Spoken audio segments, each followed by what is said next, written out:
안녕하십니까? 인생의 복잡한 문제들을 말씀으로 단칼에 해결해주는 김정근 목사의 회도 남마입니다.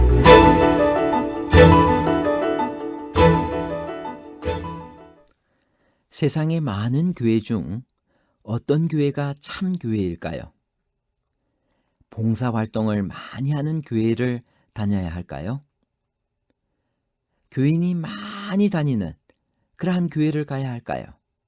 아니면 개척교회와 같이 교인 숫자가 적은 교회를 다녀야 할까요? 어떤 판단 기준을 가지고 교회를 가야 하나요? 세상에 있는 교회는 모두 참된 교회인가요? 아니면 하나님의 뜻에 맞는 남은 교회가 존재할까요? 거짓 교회와 참 교회에 관한 복잡한 문제를 하나님 말씀의 가르침으로 명쾌하게 해결해 드리겠습니다. 성경은 특별한 남은 자손에 대해 어떻게 이야기하고 있나요?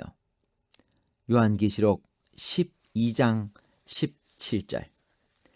용이 여자에게 분노하여 돌아가서 그 여자의 남은 자손 곧 하나님의 계명을 지키며 예수의 증거를 가진 자들로 더불어 싸우려고 바다 모래 위에 섰더라.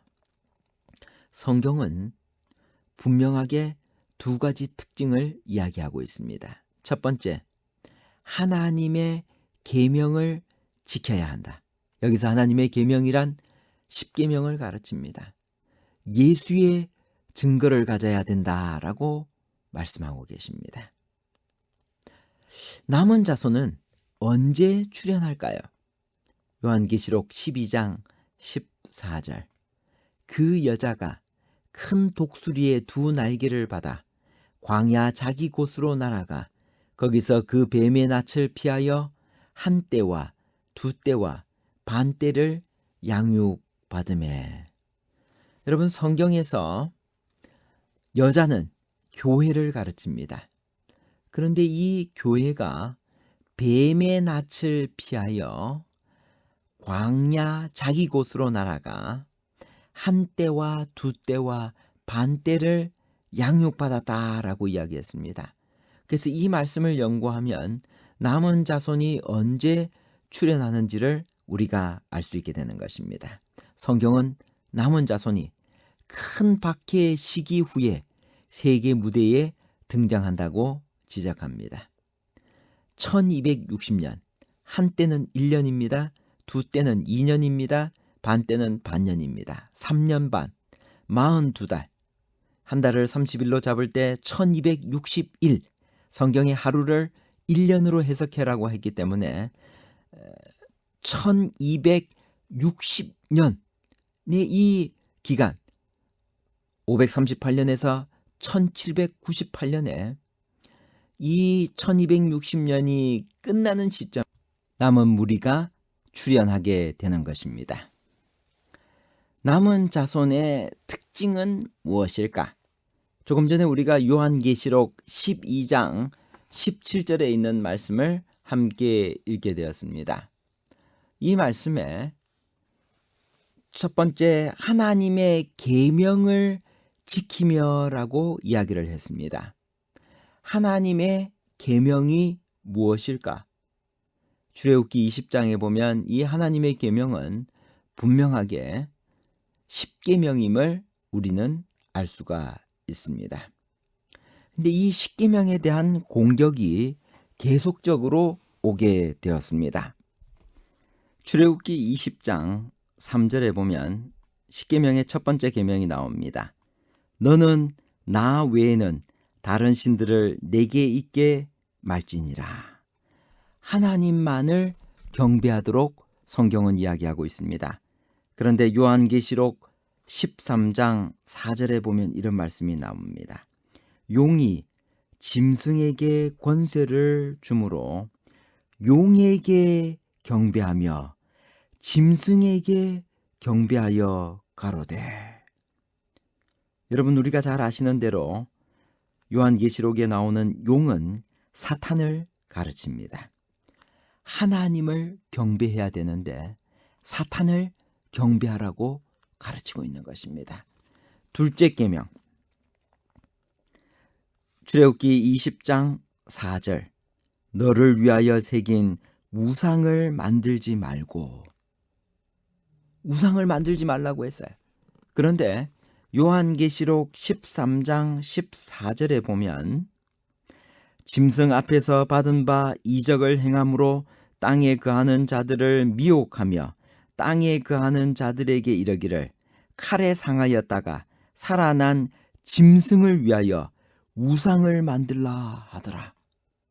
하나님이 하지 말라고 한 것을 사탄은 자기 나름대로의 십계명을 만들어서 이 둘째 계명, 짐승의 우상을 만들고 그 또 짐승의 우상을 경배하게 하려고 하는 것입니다. 세 번째 계명, 출애굽기 20장 6절에 있는 말씀입니다. 7절에 있는 말씀이요. 너는 너의 하나님 여호와의 이름을 망령되이 일컫지 말라. 그런데 여기 요한계시록 13장 6절을 제가 읽습니다. 짐승이 입을 벌려 하나님을 향하여 회방하되 그의 이름과 그의 장막 곧 하늘에 거하는 자들을 회방하더라. 하나님의 이름을, 하나님을 회방하는 일을 하게 된 것입니다. 네 번째 계명, 출애굽기 20장 8절, 안식일을 기억하여 거룩히 지키라. 계시록 13장 16절에 보면 저가 모든 자 곧 작은 자나 큰 자나 부자나 빈궁한 자나 자유한 자나 종들로 그 오른손에나 이마에 표를 받게 하고, 하나님의 인인 안식일 대신 짐승의 표를 받게 하는 이러한 일들이 일어나게 되는 것입니다. 그래서 하나님의 마지막 남은 교회는 하나님의 계명을 철저히 지키는 교회입니다. 야고보서 2장 10절에 보면 누구든지 온 율법을 지키다가 그 하나에 거치면 모두 범한 자가 되나니라고 기록하고 있습니다. 사탄은 일반 개신교회와 싸우려고 하지 않습니다. 왜냐하면 너희가 온 율법을 다 지키다가 하나에 거치면 모두가 범한 것이라고 했어요. 하나님의 계명, 이 10가지 계명을 철저하게 성경 말씀대로 살아가는 그 교회와 싸우려고 하는 것입니다. 남은 자손, 남은 교회의 두 번째 특징은 예수의 증거를 가진 교회입니다. 요한계시록 12장 17절에 있는 말씀이 요한계시록 19장 10절에서 이렇게 해석을 하고 있습니다. 제가 읽겠습니다. 내가 그 발 앞에 엎드려 경배하려 하니 그가 나더러 말하기를 나는 너와 및 예수의 증거를 받은 내 형제들과 같이 된 종이니 삼가 그리하지 말고 오직 하나님께 경배하라. 예수의 증거는 대언의 영이라. 예수의 증거는 대언의 영이라고 했습니다. 그리고 이것을 예수의 증거를 받은 형제들이 있다고 했는데 이들이 누구일까?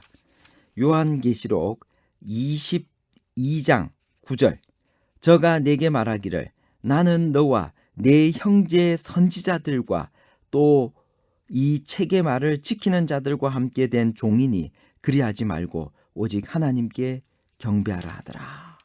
여기 예수의 증거를 받은 형제들은 계시록 22장 9절에 선지자들이라고 이야기를 했습니다. 예수의 증거는 대언의 영이라고 했는데 대언의 영은 성령 하나님을 가르칩니다. 그리고 예언의 신이라고도 해석합니다. 여기 요한계시록 22장 6절에는 또 그가 내게 말하기를 이 말은 신실하고 참된지라 주 곧 선지자들의 영의 하나님이 그의 종들에게 결코 속히 될 일을 보이시려고 그의 천사를 보내셨다 그랬습니다. 선지자들의 영의 하나님께서 이 마지막 시대에 일어날 일들을 주께서 성령을 통하여 선지자들에게 그 기별을 전해 주신 것입니다. 마지막으로 남은 자손의 또 다른 한 가지 특징이 있는데 그것은 계시록 14장 12절 성도들의 인내가 여기 있나니 저희는 하나님의 계명과 예수 믿음을 지키는 자니라. 여기서 예수 믿음은 예수님이 가지셨던 믿음, 그리고 오늘 우리가 예수님을 믿는 믿음, 이 둘 다 가능한 해석인 것입니다. 결론입니다. 첫 번째, 하나님의 남은 참 교회는 하나님의 계명, 즉 십계명을 철저히 지키는 교회입니다. 두 번째, 하나님의 남은 참 교회는 예수의 증거, 즉 대언의 영을 가진 교회입니다. 마지막 세 번째, 하나님의 남은 참 교회는 예수 믿음을 지키는 교회입니다. 예수 믿음이라 예수님이 가지셨던 믿음, 주격적 소유격과 예수님을 믿는 믿음, 목적격적 소유격을 다 의미할 수 있습니다. 부디 성경을 깊이 있게 연구하셔서 남은 교회의 진리를 확실하게 발견하시고 다니엘서와 요한계시록을 열심히 연구하셔서 하나님의 계명과 예수의 증거를 가진 남은 교회의 일원이 되시기를 간절히 바라며 말씀을 마치겠습니다. 감사합니다.